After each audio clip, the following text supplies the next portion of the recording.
حامدا ومصليا أما بعد فأعوذ بالله من الشيطان الرجيم بسم الله الرحمن الرحيم ألا بذكر الله تطمئن القلوب صدق اللہ العظیم۔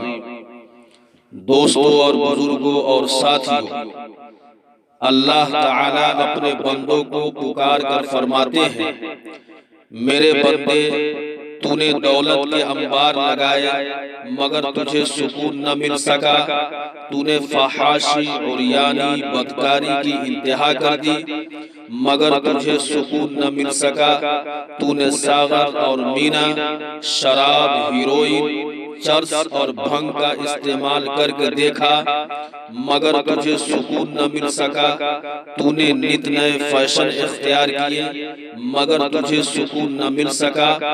اے میرے بھولے بھٹکے انسان، میرے دروازے پر آ، میں تیرا رب ہوں، میں تیری ضروریات کا مالک ہوں، میں تجھے حصول سکون کا راستہ دکھاؤں گا۔ یہ چیزیں تجھے سکون نہیں دے سکتی۔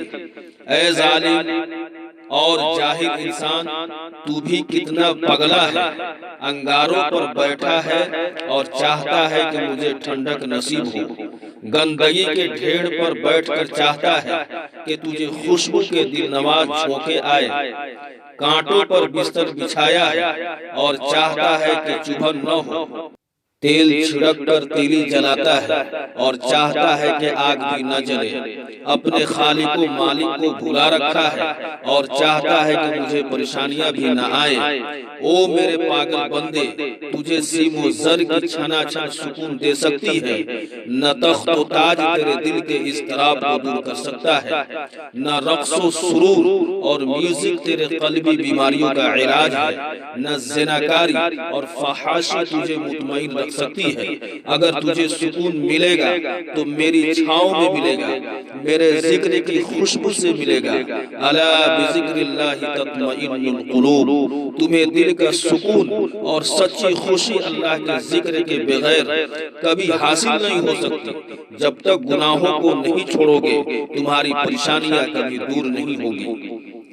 آئیے دوستو اور بزرگوں، آئیے ہم آج عہد کریں، آج کے بعد ہم کبھی بھی زندگی کے کسی شعبے میں بھی شریعت کے مخالفت نہیں کریں گے، پھر دیکھیے گا ہمیں سکون قلب کیسے حاصل ہوتا ہے۔